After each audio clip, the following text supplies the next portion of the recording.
This episode is brought to you by the House of Chanel. Join us for Chanel Connects, the Venice Biennale edition. We've taken up residence in Italy to introduce you to the artists, curators, thinkers, and makers behind the world's most important exhibition of contemporary art. Guests include actress Vicky Krieps. I've been trying to push myself to a place where I let go. Artist Julien Creuset. My studio looked like a secret kitchen. And renowned gallerist Sadie Coles. The main thing is to keep your ears open. Listen to Chanel Connects on Chanel.com or wherever you get your podcasts.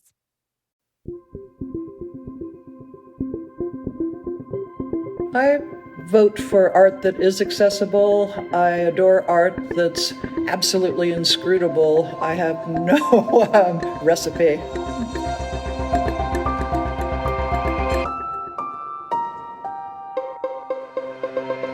I'm Kate Brown, and this is The Art Angle, a podcast from ArtNet News, where the art world meets the real world, bringing each week's biggest story down to earth.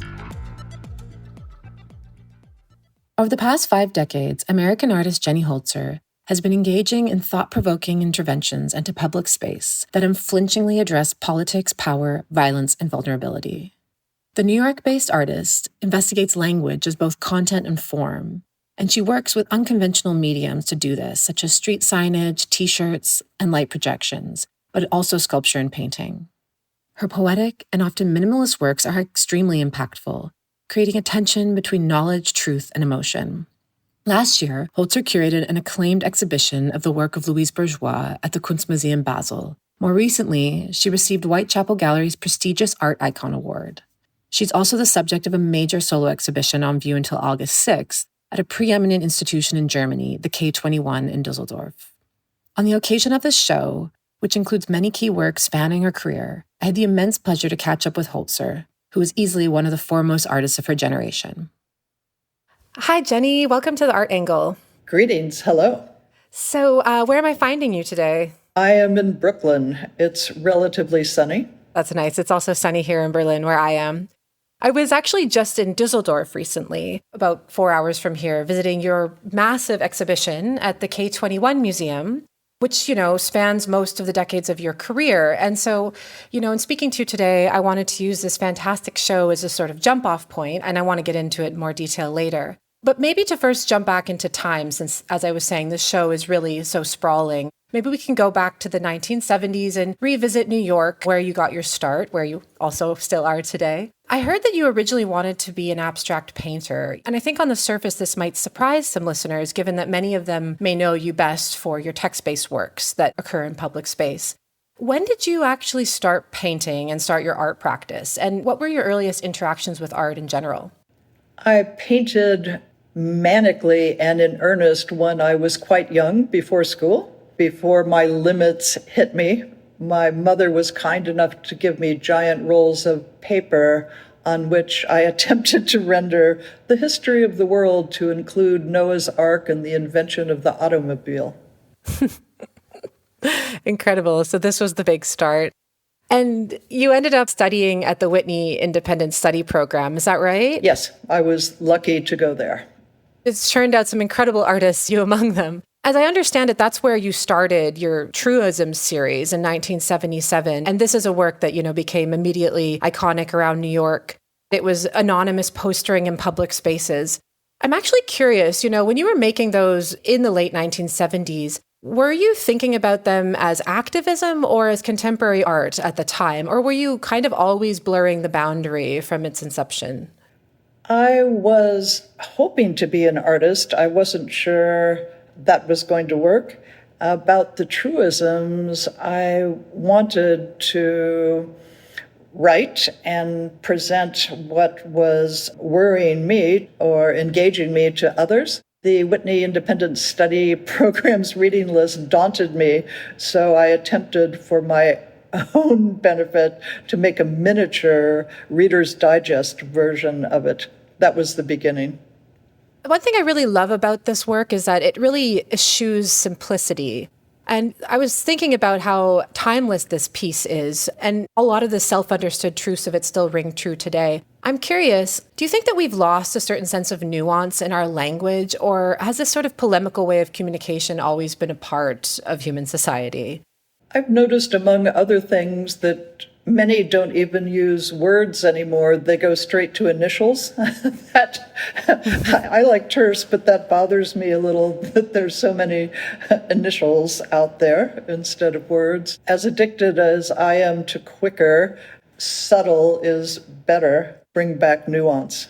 Yeah, I couldn't agree more. When it comes to the scene and cultural production in the 1970s and 1980s in New York, which is a scene that has been covered so widely by the media and in catalog essays and in criticism, I wonder, is there an aspect of it that, in your opinion, deserves more consideration? I believe that the optimism and the idealism then has not been reported adequately and celebrated, even though maybe it was short-lived. Interesting. So you feel that at the time there was a lot of hope and not as much anger as maybe it seems in retrospect? At least among, for example, the people of collaborative projects, there was the desire to do what could be useful to people, to proffer that and to put that in as many places as possible, to make it accessible. That was lovely. I wanted to ask you about CoLab, which stands for Collaborative Projects, Inc. It was a collective of around 60 members who worked together to support one another in making shows and artworks, and Kiki Smith and Walter Robinson were also a part of it as well. In general, collaboration is an important part of your art practice, and it has been throughout the years up until now. For example, local graffiti writers created on-site works at the show in Dusseldorf on top of your work. One of your earliest collaborations was with the artist Lady Pink, who I heard you track down at one point. Could you speak about your painting collaboration with her and how you guys came together? I was delighted to find her then in the 80s and again over the years. I work with a number of men, and I'm happy to do that, and I benefit greatly from it. I wanted to work with a woman, so I knew a friend of hers who worked at the pet shop across the street from me. So I had this friend, the wonderful writer Lee, introduce us. What a good day that was.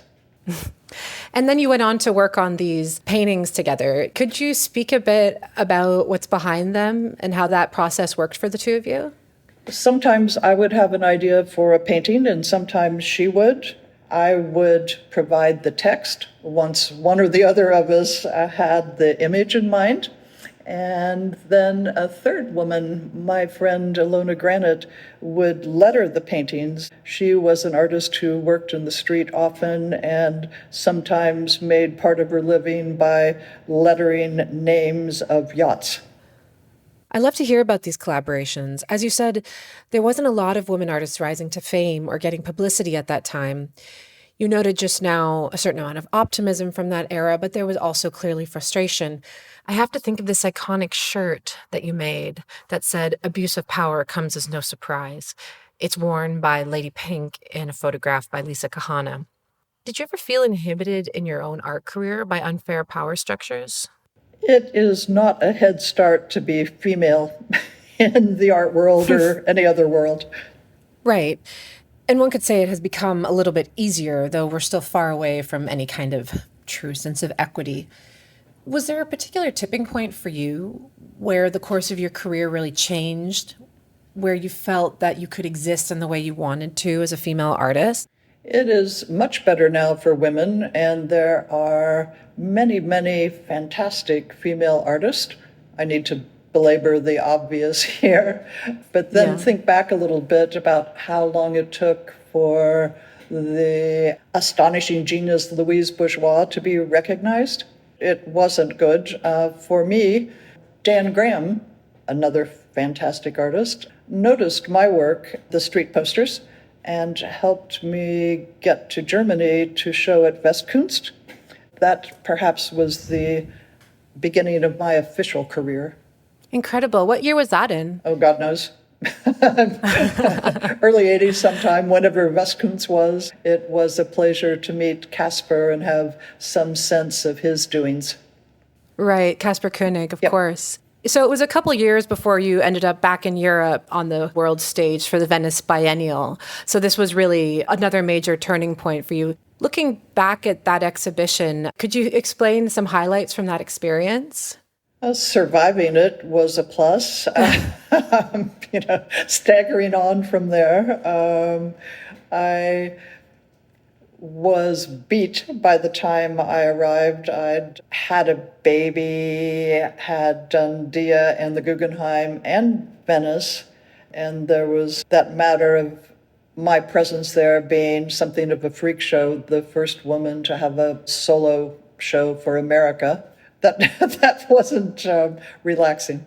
I can imagine when you get caught up in these headlines, and so many artists have to go through this of being the first this and then the first that. At the same time, though, I thought your point about Louise Bourgeois is such an important one because there is this prevailing trend to recognize female artists sometimes when they're almost in their 80s or 90s, or even worse, like after they're already dead. And I wonder, do you find this unsettling? Because I do feel that we've been seeing it more and more now in the art market. Yeah, better late than ever, that old saw. But I would prefer that great artists are recognized while thriving and alive. Yeah, definitely. To turn to your process of writing, what can you share about how you produced your texts?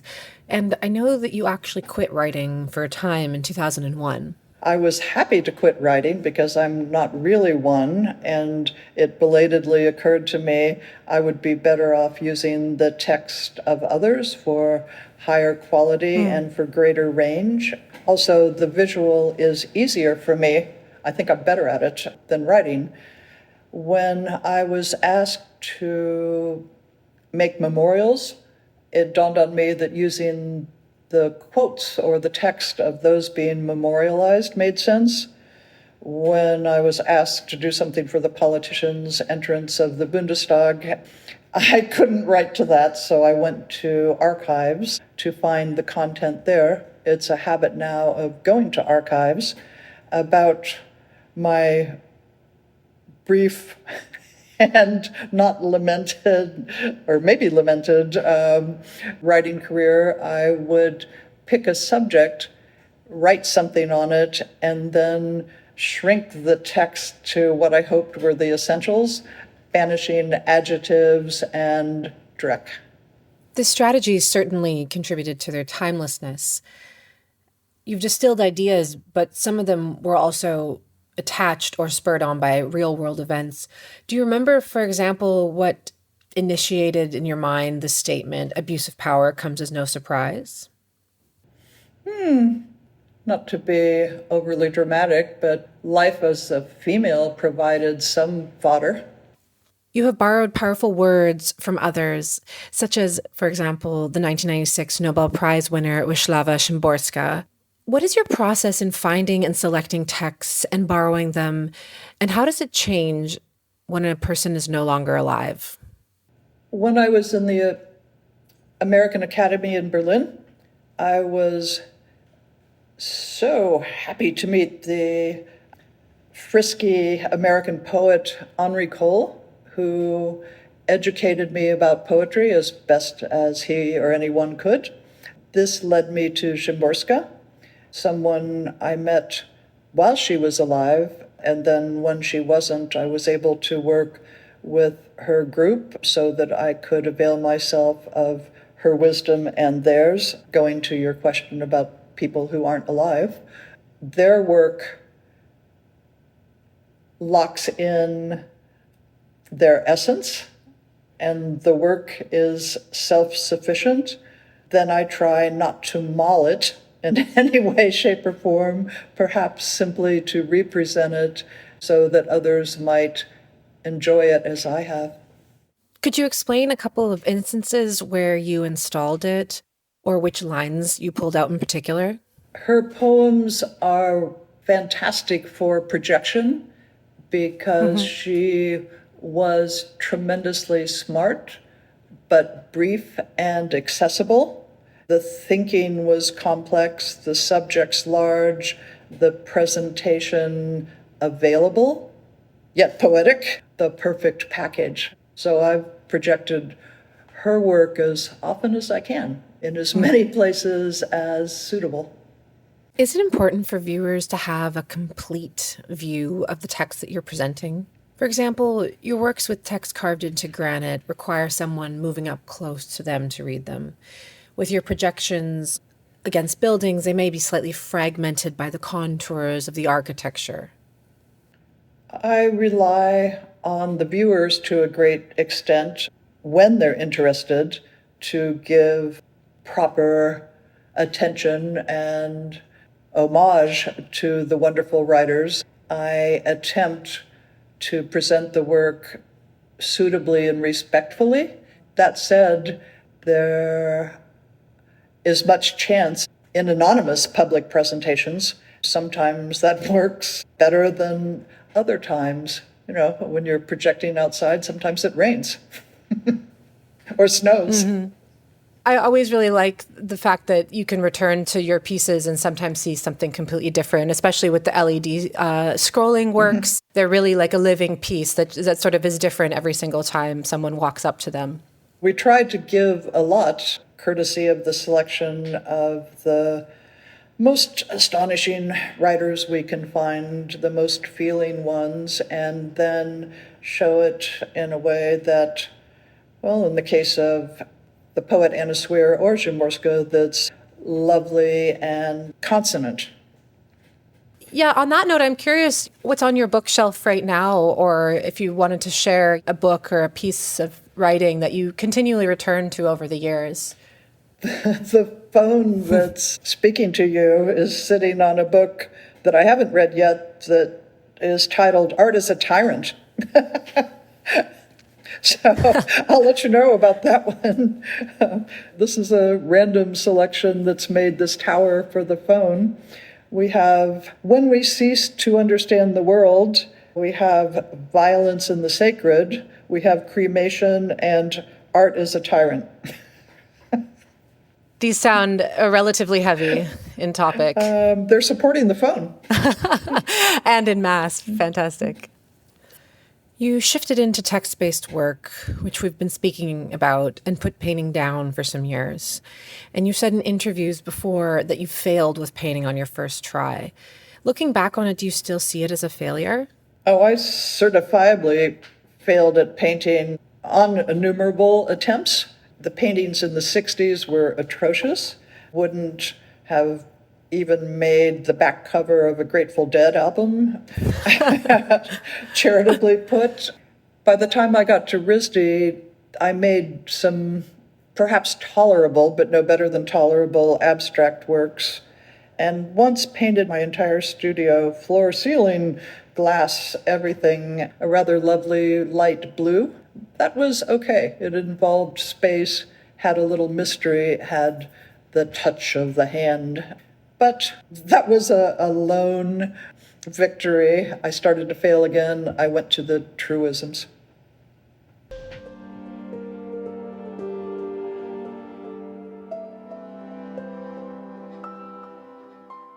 Do you think about your text-based works, especially the ones that maybe cover the wall, floor to ceiling, as they do at K21 or are projected? Is there something painterly about those? Like, are you still using painting to think through some of the challenges that you have when you're working through those works? There's something painterly, or at least visual, on a good day or night for a projection.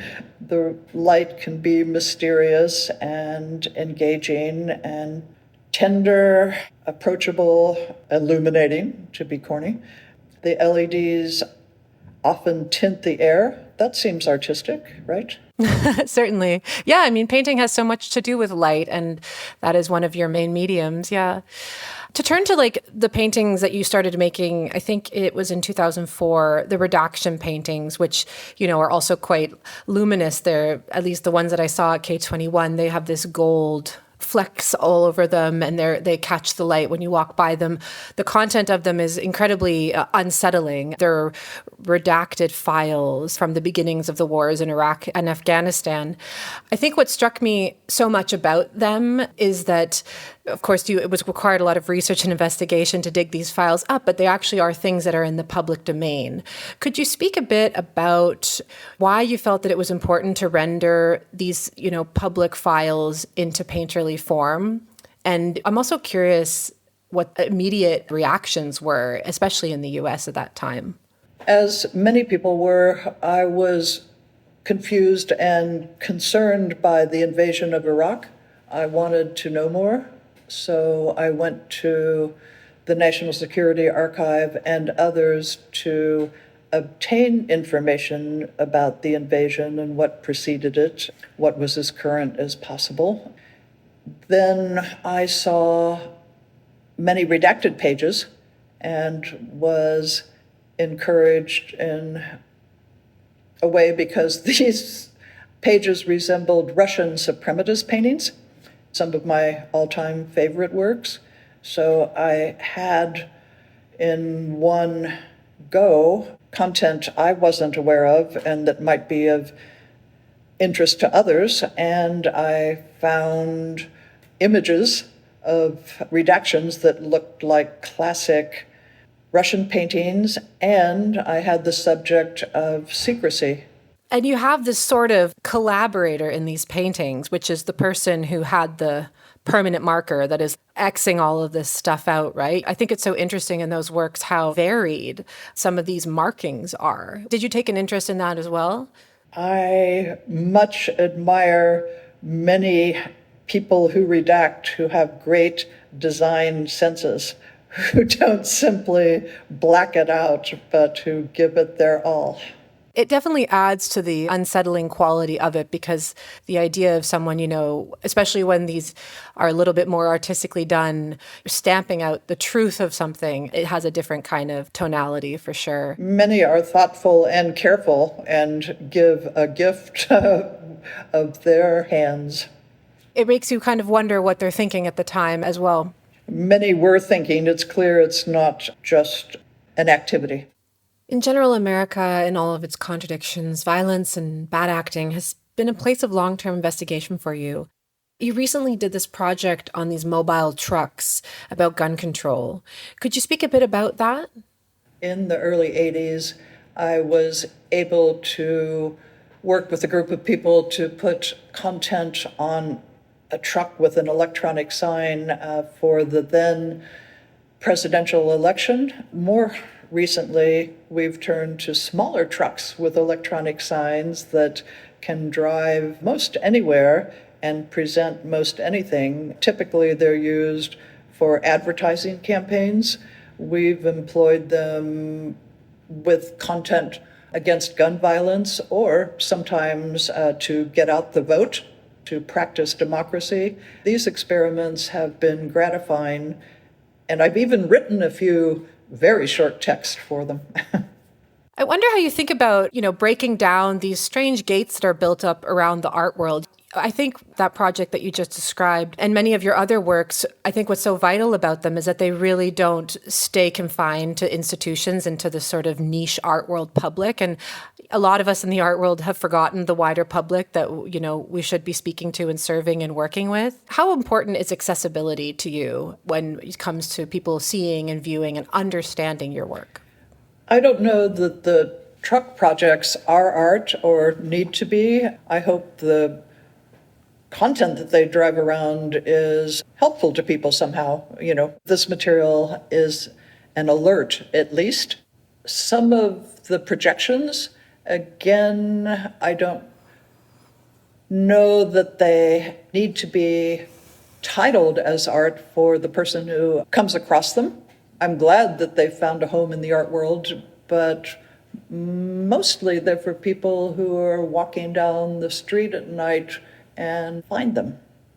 In that sense, sometimes I think that the definition of art in the art world can be much too strict. There's a certain kind of elitism and class-based thinking baked into how we see things as art and not as art in the whole Western canon in general.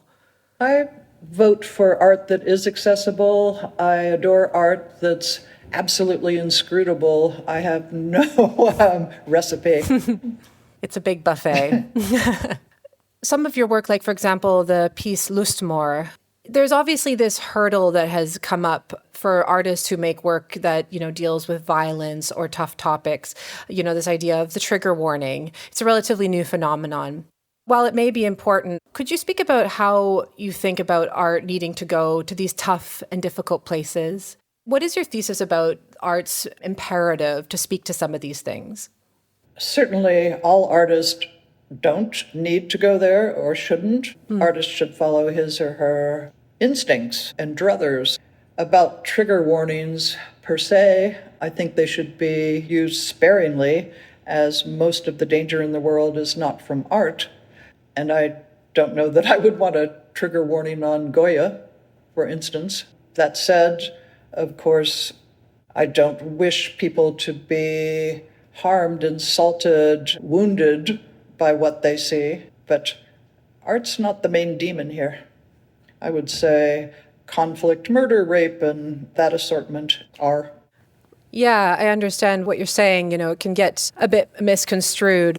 Art is not really perpetrating violence in some cases. It's just speaking about it, and it's really the violence that maybe we need to think about how triggering that can and should be something as a topic we need to deal with. Ignoring violence is worse. I was very struck by this Lusmord piece. It's an arrangement of bones, and it speaks to the atrocities of rape that occurred after the fall of the former Yugoslavia. Is that right? The Lusmord piece started in response to the war in the former Yugoslavia when the Süddeutsche Zeitung asked me to do something for their magazine. I couldn't think of what to do, and then this war told me when women and girls and some men were targeted, raped, and killed. Why this work of art struck me so much was because I also learned something that I didn't know, which was that up until around the time when this war broke out, these kinds of atrocities of war were not even considered as war crimes. Madeleine Albright and Hillary Clinton conspired, as did many others, to make rape a war crime, thousands of years overdue. You've maintained a clear position throughout your career to make work that empathizes with others, such as this piece Lusmore, for example, or that work that advocates for the experiences and voices that may not be your own. This is a very crucial aspect of your art practice, and it's interesting to just note that there is another sort of prevailing attitude these days that one should only speak from their very specific position in society or from their very specific subjecthood. I wonder, do you ever feel that this should be challenged, the idea that one cannot make work about others, especially when it's empathizing with others? Or should artists really, stick to what they know, quote unquote? Of course, it's helpful and important to work from what you know. It would be a mistake not to. That said, it would be a great loss, I think, not to work about what you learn from and about and observe from others. Yeah, we need more empathy in society, not less of it, for sure. Exploration, and I'll resort to saying learning again and feeling appropriately and representing as well as one can what affects everybody is a goal, at least. In terms of, creating large affect, you've worked with some incredible architecture around the world, and architecture is an interesting one because a lot of the time it is usually men who have made it. It has this kind of hyper-masculinity in its triumphant scale, and I think that your work very brilliantly deals with these interfaces. I wonder, is there a dream location or an upcoming project that you're working on that you could share for your LED works or your light projections? It has been engaging, if sometimes intimidating, to join architects in their masterpieces. I love space. I love space shaped by someone else. Then I try to fill it. Here's some hubris, perhaps. I would like to work more in Washington. I'm not sure that would do any good, but it would be quite the experiment. There's a hint of a prospect of doing something on the Mall, perhaps a projection on democracy.